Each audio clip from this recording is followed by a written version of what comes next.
Hey guys, Kdubs here, and today I'm going to be talking about what I like and dislike about Fallout 4. And I'm actually starting you off with the loading screens, which is something you'll be seeing a lot in this game. I wish they had the ability to shorten it, or if they did have the ability, I wish they did shorten these loading screens. But that's just one of the few things that I'll be talking about that I disliked with this game. I'm going to try and keep this review balanced though, guys. I really hope you enjoy, and please remember to hit that like and subscribe button if you did, guys. Without further ado, here we go. So guys, the first thing I'd like to talk about is the new combat system. Aiming and gunplay in general has been dramatically improved. Aiming down sights, all of that has gotten a lot better. I don't really know how to explain it that well. I'd say that there's not a lot as much lag behind your bullets, and hit reg's gotten a lot better. It's definitely not a shooter. Like, you're not going to be able to play this game very easily just running and gunning. You will probably need VATS for aids for aid. And yeah, so VATS has also been changed. I'm sure you've heard about it if you have been keeping up with this game at all. It now is slow motion instead of pausing the game, acting as a sort of pause button, which I don't mind at all. It's kind of cool actually to see everybody moving in slow motion. And the only place you'll really notice it is when you're playing against melee characters like feral ghouls or CQB type guys like that flamer that we just saw with, or not the flamer, the forge guy that we just saw with the flamer. Yeah, so the VATS has definitely been changed. I wouldn't say it affects the game too much, but it definitely did get changed. And if you're anything like me in Fallout New Vegas or Fallout 3 and were kind of a total noob, you probably use stimpaks a lot. And something you'll notice in this game is, I'm not sure about the easier settings, but I think I've been playing on medium difficulty or whatever it is. Stimpaks don't heal you instantly, so it takes a few seconds to regen fully, which is something that kind of caught me off guard when I started playing this game, because I was not used to it from Fallout New Vegas, which I probably put about 100 hours into, but I guess I was not that good. I tried to avoid the death clause in that game and everything.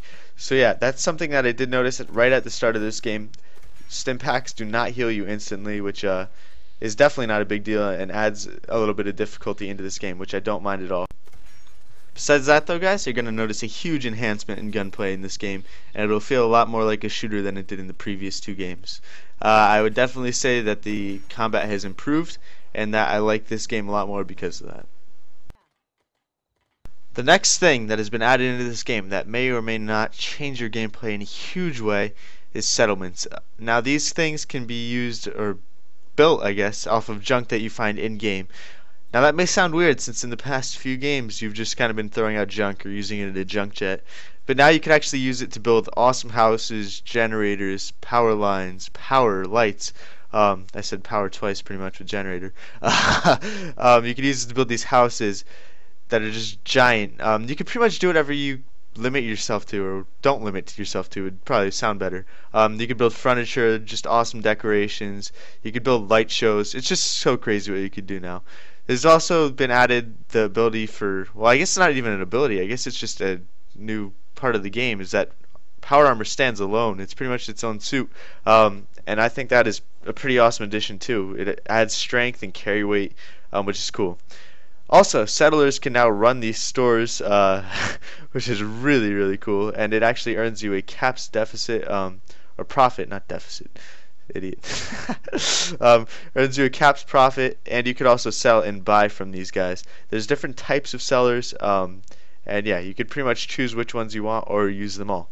Now right here I'll show you the caps you could actually earn in the next page over, and it's actually a pretty good amount. Pretty awesome addition to this game too. Now, no Bethesda game is without its bug.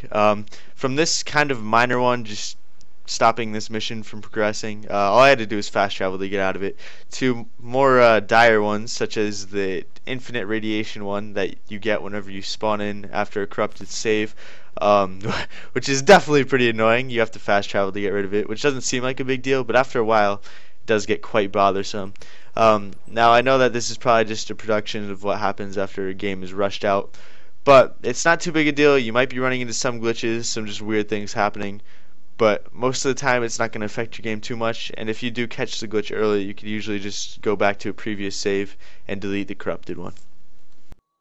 The new crafting in this game is pretty insane addition. I don't think too much needs to be said on it, guys, but I do wish that you could actually craft your own guns instead of having to find them in the world. This is just another place where you could use junk that you find in game to enhance your gameplay or your guns.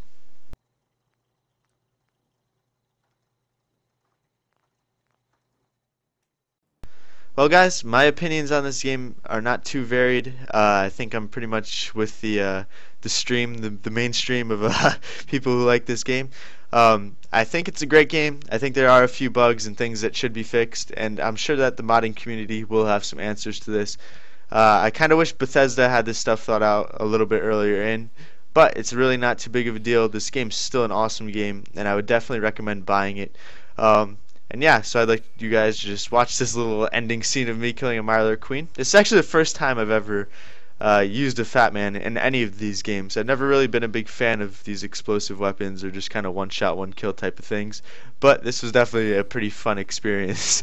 So yeah, guys, I'd like to thank you guys all for watching. As I said at the beginning of the video, please remember to hit that like button and subscribe if you guys did enjoy this video. And I will see you guys all in the next one. Peace out, guys.